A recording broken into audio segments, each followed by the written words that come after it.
first off, The Fault in Our Stars and Paper Towns. Except I don't have Paper Towns with me, else I would show you. This is your sister Camille's book, and she has my copy of Paper Towns right now, and I keep forgetting to give this back to her. About those two books, I adore both of them immensely. So first, let's talk about how much I love The Fault in Our Stars. Mainly, I love The Fault in Our Stars because of its storyline. I think it's just beautifully written, it's romantic, well crafted, beautiful scenes, especially like when they're in Amsterdam at that restaurant whose name I'm not going to try and pronounce because I'll probably slaughter it, with the clothes they're wearing, how it was described, and just the canal and the flower petal things falling around them, and the champagne, the description of the champagne and how they call it the stars. That was a gorgeous, absolutely amazing metaphor, and I loved it. I thought it was intensely emotional, genuine. The characters are absolutely believable, which is something I love about John Green's books. Like, all of his characters, with a couple exceptions, but like there's purpose in those exceptions. I really, really love that about him.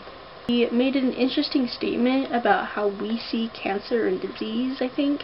That book was a statement about relationships and how we form them and why, and just what certain kinds of relationships are needed in our life, especially when, when we're facing trials like the characters in this book do. Also, I think there's a message of hope in it, that, you can overcome certain things, and especially if you have the support of family and friends. And Paper Towns had a less great storyline. It was still awesome, and I loved the book. Just, the story wasn't quite The Fault in Our Stars. But I think he still accomplishes his purpose, even without the amazing storyline. It was an interesting romance and a complicatedly interesting relationship between Margot and Q.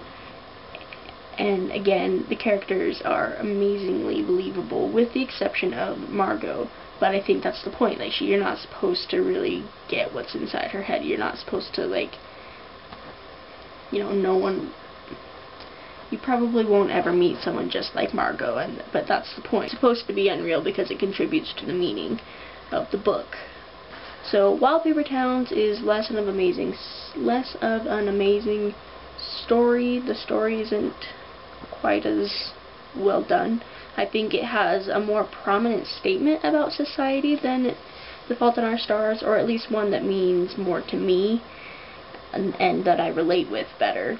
To me, Paper Towns is kind of a lot like The Great Gatsby in a lot of ways. To me, Paper Towns is kind of like The Great Gatsby. It's a really weird story in a lot of ways, but it doesn't matter because the statement it makes is so powerful. You could even say that Paper Towns and The Great Gatsby have a similar meaning. They both have to do with the frailty of our society and how ridiculous some of the things that society deems important really are.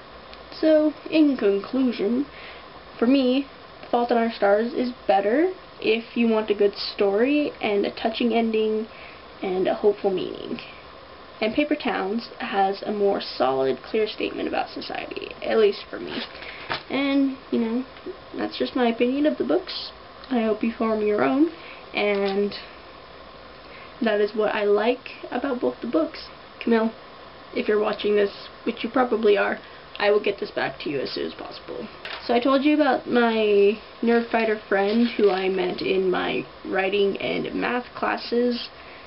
Her name's Ellen. Hi Ellen, if you're ever watching this, which you probably won't ever see, but in case you do. Hello! Anyway, me and Ellen, during our math class, we played MASH. And it was pretty fun. And I'm like, dude, this turned out really well for me, and so I'm gonna give one to Alex and see how it all goes well for her. So, mine, I get to live in a mansion in Prague. I'm a painter. with a red Prius and 6 kids, and I'm married to David Tennant. What more can you ask for? Also, we have all the monies, a German Shepherd named Fred, and ironically, our best friend is the Doctor.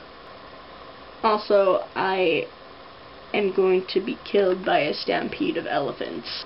Alright, so, ready for yours? Alex lives in a shack in LA with her husband Steve Tyler, their 5 kids, and a pet dinosaur named Hagrid.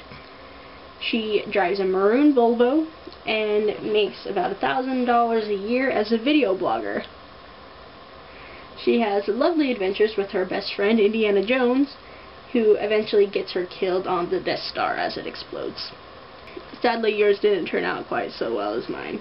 Let me tell you your other options. You could have married Benedict Cumberbatch, Daniel Cumberbatch, or Rupert Graves, lived in London, LA, Moscow, or Cusco, Peru, had the best friend of the Doctor, Sherlock Holmes, the Green Brothers, or Indiana Jones. Yeah, those are all the interesting things. So, I thought that was fun, and that I'd do one for you because I thought it was funny. Well, just 2 more things to say. Go Utes! And I don't know how to end the video.